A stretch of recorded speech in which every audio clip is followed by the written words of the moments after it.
Hello friends, कैसे हैं आप लोग। आशा करता हूं कि आप अच्छे होंगे और आपकी पढ़ाई लिखाई बहुत अच्छे ढंग से चल रही होंगी।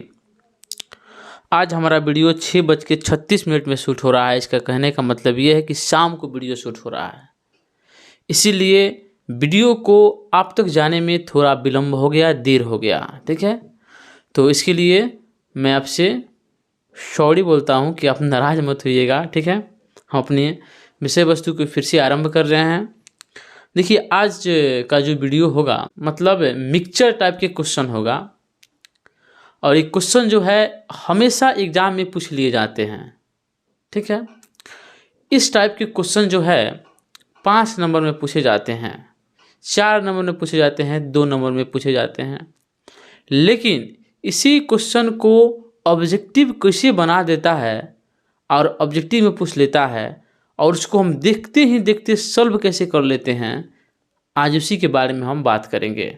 आज का जो क्लास है वो काफ़ी इम्पोर्टेंट होने वाला है, तो आप लोग ध्यान दीजिए। आपके सामने बोर्ड पे क्वेश्चन लगा हुआ है कि दो संख्याओं का अंतर क्या है, 26 है, 26 है। ठीक है, तथा एक संख्या दूसरी संख्या की तिगुनी है, तो संख्या बताएं। दो संख्याओं का अंतर क्या है, यानी दो संख्या मान लीजिए कि x है, एक y है, तो इसका अंतर क्या है, 26 है। इस क्वेश्चन को हम बिना टच किए बना सकते हैं, केवल ऑप्शन से। आप ध्यान दीजिए, ऑप्शन की ओर हम बता रहे हैं। पहला ऑप्शन है, एक में 39 है, एक में 13 है यानी एक में 39 और एक में क्या है, 39। देखिए थोड़ा गला खराब हो गया है, बाइक से आया ना, ठंडा देख भी करते हैं कि ठंडा कितना ज़्यादा है। अब यहाँ देखिए दो संख्याओं का अंतर 26 है। अब 39 में से 13 घटाएंगे तो कितना होगा, 26 होगा। और एक संख्या दूसरी संख्या की तिगुनी है। 39 जो है 13 का तिगुनी है कि नहीं, 13 तिया 39, यानी आपका ऑप्शन नंबर क्या होना चाहिए, ए होना चाहिए। हम छुए हैं इस क्वेश्चन को, नहीं छुए हैं। बी में देखिए तो 12 तिहाई 36, ये भी क्या है, तिगुना है। 12 तिहाई 36 होता है ना। अच्छा, लेकिन दोनों का अंतर करेंगे तो क्या 26 आएगा, नहीं आएगा। ठीक है, उसी तरह देखिए सी नंबर ऑप्शन 9 है, 27 है, ये भी नहीं होगा। डी नंबर 4 और 12, ये भी नहीं होगा। तिगुना तो सब है, लेकिन अंतर करने पर 26 नहीं आ रहा है। इसका कहने का मतलब है कि आपका ऑप्शन नंबर ए सही हो जाएगा मतलब दो संख्या, मान लीजिए एक 39 है, एक मान लेंगे हम 13 है, तो इनको घटाएंगे तो क्या होगा, 26 आ जाएगा। और 13 का तिगुना क्या है, 39 है भी, यानी दोनों कंडीशन को सेटिस्फाइड कर रहा है, इसलिए हमारा आंसर क्या हो जाएगा, ऑप्शन नंबर ए हो जाएगा। आप चाहिएगा तो इस क्वेश्चन को बिना टच किए, पेन को टच उठाए बिना इस क्वेश्चन को आप सॉल्व करके टिक मार दीजिएगा। ठीक है, अगला क्वेश्चन जो है ये भी वैसा ही है। किसी त्रिभुज के दो कोणों का योग तीसरे कोण के बराबर है। किसी त्रिभुज के दो गो कोण दिया हुआ है, और दो गो कोण का योग, मान लीजिए कि एक ए कोण है, एक बी है, एक सी है, तो ए और बी दोनों कोणों का योग जो है ना, वो कोण सी के क्या है, बराबर है। मतलब तीसरा कोण के बराबर है। दोनों कोण को जोड़ देंगे तो तीसरा कोण के बराबर हो जाएगा।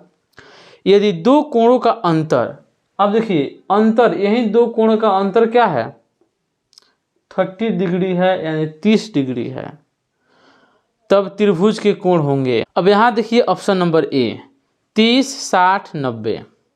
दो कोण को जोड़ेंगे तो तीसरे कोण के बराबर होना चाहिए। तो 30 दिया है, 60 दिया है, 90 दिया है। तो मान लीजिए ए है बी है सी है, तो दो को जोड़ो, 30 + 60 कितना हुआ, 90 हो गया। एगो 90 दिया हुआ, सी कितना, 90, बराबर हो गया ना।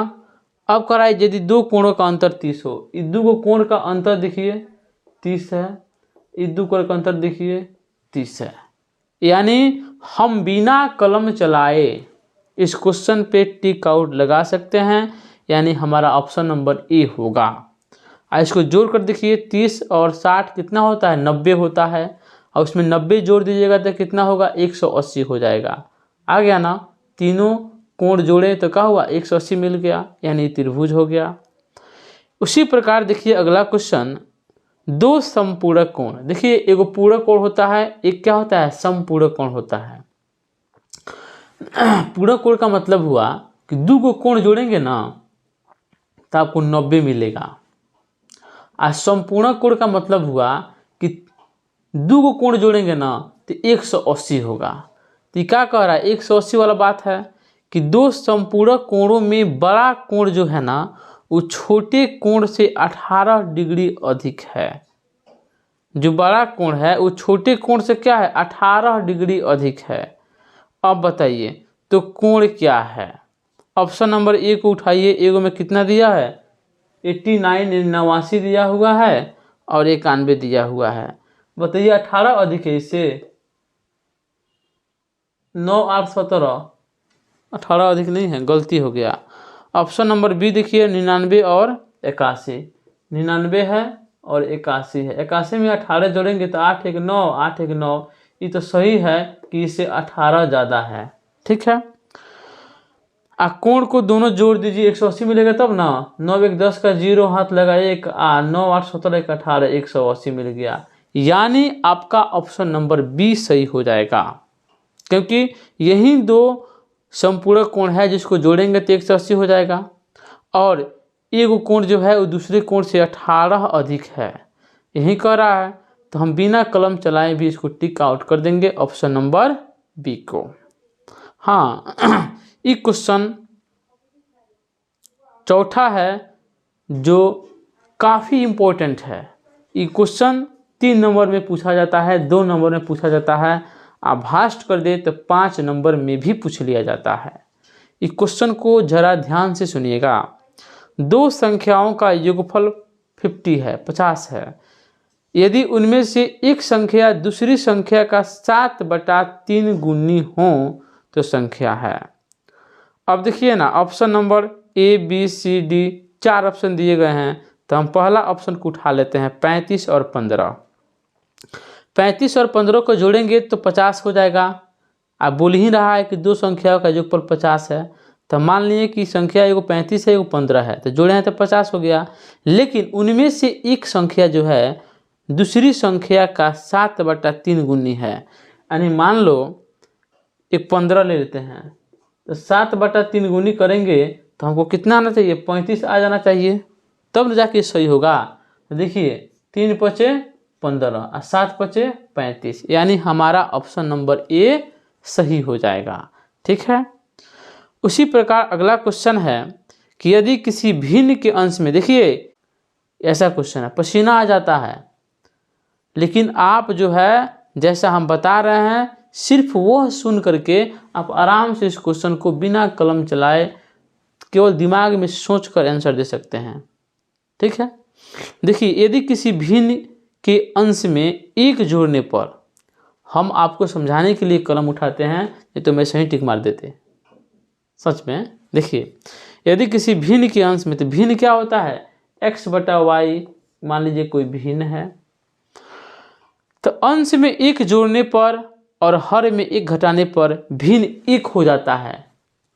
पहले क्या कीजिए, इसमें से 4 ऑप्शन दिया गया है, एक ऑप्शन को उठाइए और उसमें एक काम कीजिए कि देखिए अब पहला ऑप्शन है 2/3। कह रहा है कि अंश क्या होता है ऊपर वाला और नीचे वाला, तो कह रहा है कि अंश में एक जोड़ दो, तो अंश में हमने एक जोड़ दिया, हर में एक घटा दो, एक घटा दिया, तो 2 1 3 हो गया, 3 में से 1 2 हुआ। ये कहाँ 1 हुआ, 1 हुआ नहीं, ये हमारा गलत हो गया ऑप्शन। ऑप्शन नंबर बी लीजिए 3/5 है, इसमें एक जोड़िए, इसमें से एक घटाइए, 3 1 4, 5 में से 1 गया 4, करके क्या हो गया 1। ये पहला बात हमारा सही कर दिया। अब एक और कंडीशन है कि जबकि केवल हर में एक जोड़ने पर, हर में एक जोड़ने पर 3/5 है, केवल हर में यन से केवल हर में एक जोड़ने पर क्या हो जाएगा 3/6 हो जाएगा, कटाएंगे तो क्या होगा 1/3 दूना 6 2 हो जाएगा। तो हर में एक जोड़ने पर 1/2 हो जाता है। बात ये भी क्या हो गया संतुष्ट कर गया, यानी आपका ऑप्शन नंबर बी सही होगा। इस क्वेश्चन को हम बनाए नहीं है, सिर्फ ऑप्शन का खेला है। ऑप्शन का खेला खेलते रहो, जो ऑप्शन का खेला सीख गया वो ऑब्जेक्टिव क्वेश्चन का दादा, बाप नहीं दादा। ठीक है, अगला देखिए, द्विघात समीकरण x square plus 12x plus 35 के शून्यक है।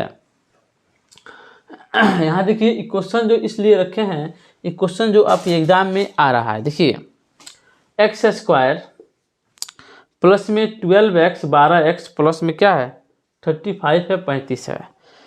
इसकी दो गो शून्य बताना है और दोनों शून्य क्या होना चाहिए, दोनों धनात्मक होगा कि दोनों ऋणात्मक होगा कि दोनों बराबर होगा। शून्य तो कोई निकाल देगा, लेकिन हम कैसे जल्दी निकालेंगे, पहले इसका डिस्क्रिमिनेंट निकालेंगे, डी निकालेंगे। डी कितना होता है, बी स्क्वायर माइनस 4ac होता है। बी कितना है 12, 12 का स्क्वायर कितना होता है 144 होता है। यहाँ 4 है, ए का मान कितना है 1 है, सी का मान कितना है 35 है। यहाँ देखिए 144 माइनस हो गया, आप 35 में 4 से गुना करिए तो 5 चौका 20 का 0 हाथ लगा 2 चलते हैं 12, 12 तो कितना हुआ 14। 144 में से 40 गया कितना हुआ 4, यानी डिस्क्रिमिनेंट का जो मान है वो क्या है 0 से बड़ा है। जब 0 से बड़ा है तो क्या होगा, इसके शून्य क्या होंगे, दोनों धनात्मक होंगे कि दोनों बराबर होंगे, दोनों बराबर तो कभी नहीं होंगे। जब डी बराबर हो जाएगा 0 के तब ना बराबर होंगे। तो ऑप्शन नंबर सी खत्म। डी में देखिए एक धनात्मक तथा दूसरा ऋणात्मक होगा, हाँ यही होगा, क्योंकि क्या होता है minus B plus minus root D बटा 2a होता है ना। तो देखिए माइनस बी की जगह पे क्या है 12, 12 प्लस माइनस रूट डी कितना है 4 है। जब रूट के अंदर में 4 जाएगा तो इसका मान क्या होता है 2 हो जाता है, रूट से 12 होगा तो यहाँ 2 कर देंगे। अब बटा में 2 है, ए कितना है 1 है। यानी कहने का मतलब क्या है कि 12 माइनस 12 अब प्लस माइनस 2 अब बटा में कितना हो गया 2। तो माइनस 12 एक प्लस लीजिए 2, तो माइनस 12 में से 2 जाएगा तो माइनस 10 बटा 2 हो गया एगो। एक एगो क्या हो गया माइनस 12 और माइनस 2 तो माइनस 14 बटा 2। अब देखिए ये तो बड़ा गड़बड़ हो गया जी, माइनस 5 हो गया आई माइनस 7 हो गया। इस कहने का मतलब क्या है, दोनों ही मान क्या होंगे ऋणात्मक हो जाएंगे, माइनस में हो जाएंगे, यानी आपका ऑप्शन नंबर बी सही हो जाएगा, है ना। क्वेश्चन जामदार है, बहुत इंपॉर्टेंट है, इस सब टाइप के क्वेश्चन आपके एग्जाम में पूछ लिए जाते हैं। अगला क्वेश्चन है कि द्विघात समीकरण ए एक्स स्क्वायर है प्लस में बी एक्स है प्लस सी इक्वल टू 0 है, जहाँ ए नॉट इक्वल टू 0, जहाँ ए जो है ना वो 0 नहीं है, कि वास्तविक मूल्य नहीं है। मूल्य नहीं होने के लिए हमने बताया था आपको डी का जो मान है वो क्या होगा छोटा होगा 0 से। डी का जो मान है वो 0 से जब छोटा हो जाएगा तो कोई मूल्य नहीं होगा। और डी क्या है बी स्क्वायर, यहाँ देखिए बी स्क्वायर माइनस 4ac का मान अगर छोटा हो जाए 0 से तो क्या होगा कोई मूल्य नहीं होगा। तो ऑप्शन में देखिए ना बी स्क्वायर माइनस 4ac ये बड़ा है 0 से नहीं, ऑप्शन नंबर आपका कौन सा से हो जाएगा, ऑप्शन नंबर डी देखिए B square minus 4ac less than है 0, यानी ऑप्शन नंबर आपका डी सही हो जाएगा। ठीक है, आज के लिए इतना ही, कल फिर मिलेंगे, लेकिन कल हम एपी के क्वेश्चन के साथ मिलेंगे, अर्थमेटिक प्रोग्रेशन। ठीक है, इससे जो है ना एग्जाम में बहुत सारे क्वेश्चन पूछते हैं, 2 नंबर 3 नंबर 5 नंबर बहुत सारे क्वेश्चन पूछा जाता है, लेकिन हम लोग सिर्फ क्या करेंगे ऑब्जेक्टिव क्वेश्चन करेंगे, और 5 नंबर वाले क्वेश्चन को भी हम ऑब्जेक्टिव टाइप में करेंगे और चुटकी बजाकर करेंगे पूरा ट्रिक के साथ। तो कल आइए देखिए, हम कल पढ़ाते हैं एपी अर्थमेटिक प्रोग्रेशन। यदि आप इस क्लास को पूरा देख लीजिएगा ना तो हम दावे के साथ कहते हैं कि आप कोई भी मॉडल सेट, कोई भी क्वेश्चन बैंक, कोई भी बुक बनाइए, फंस जाए तो आकर मुझसे कहिएगा कि आपने क्वेश्चन नहीं बताया। ठीक है, तो चलते हैं, कल फिर मिलेंगे अगले वीडियो के साथ। जय हिंद, जय भारत।